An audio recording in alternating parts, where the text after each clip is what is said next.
Hello.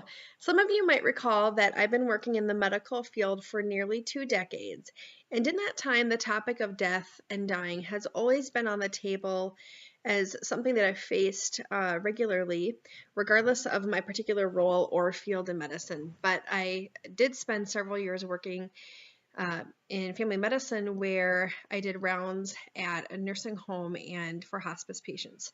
So this is something that definitely marries my past and present with my future as I hope to one day be a pastor with chaplaincy duties.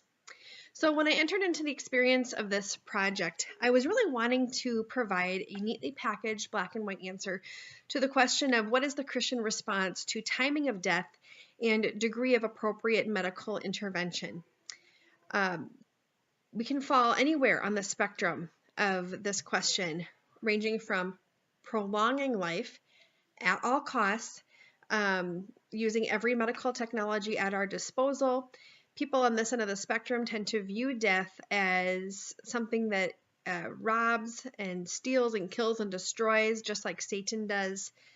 So that if we are Christians, that we would want to prolong our earthly life as much as possible to avoid this evil of death.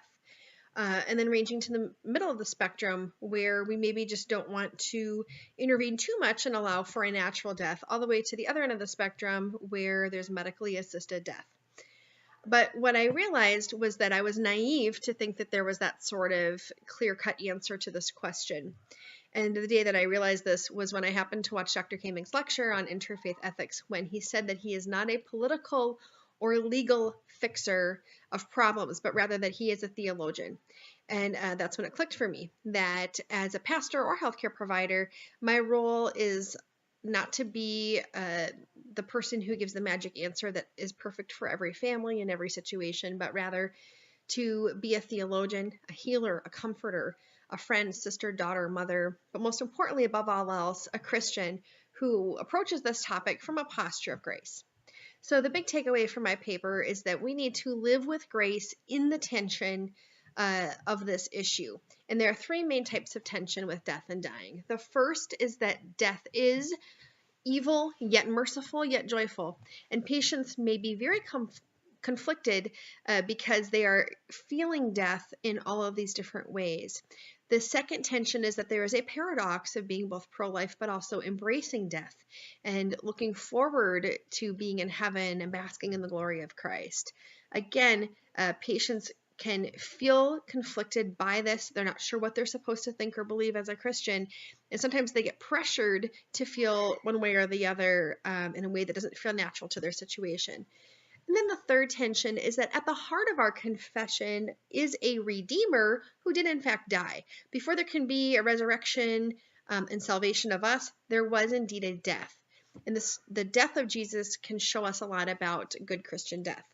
So if our story as Christians is rooted in the death of Jesus, it's interesting that Christians tend to shy away from envisioning and preparing for death. And it's far less likely for a Christian to actually dream about or long for their earthly death. One study showed that religious folks are 3 times more likely to seek aggressive medical therapy and are far less likely to be prepared in logistical and spiritual ways for death.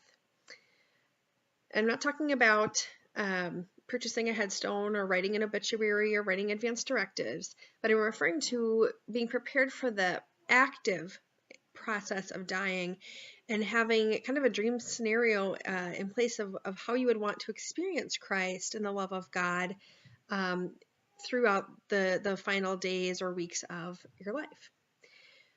Some final thoughts on my paper would be that I discovered that Christian death is to be deeply spiritual. This was evidenced by several martyrs that I read about. One particular death was Catherine of Genoa, where she had great spiritual experiences on her deathbed receiving the sacrament of Holy Communion.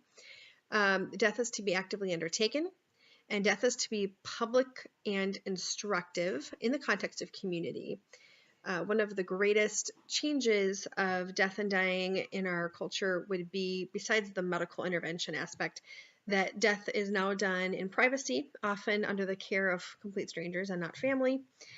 So the weakness that this causes for us as modern day Christians is that we do not have experience taking care of dying or sick people, and that creates a great deal of illiteracy when it comes to speaking well about the Christian death.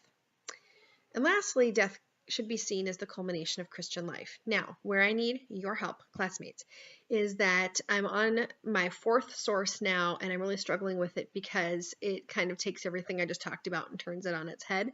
I don't fear my own death, and I tend to be very pro-natural death, low medical intervention for adults and elderly. But my fourth source is written from the perspective of someone who lost a child to cancer. So when I start to think about death and dying in children, I get angry, and I'm far more likely to see death as evil, as destroying life. So now it's really hard for me to reconcile the above statements because it seems to just really fly in the face of culmination of Christian life when a child hasn't had much of a chance to live life. So I don't know if I should leave this in my paper, if I should just skip it and try to make the rest of it stronger and longer, or do I just embrace this topic of, I don't know, how to view dying of Christian children and what our approach should be to that. But I'm going to wrestle with that a little bit, and I would love any insight or input that you have on the topic of the Christian approach to dying in children. So I look forward to seeing what all of you have been up to.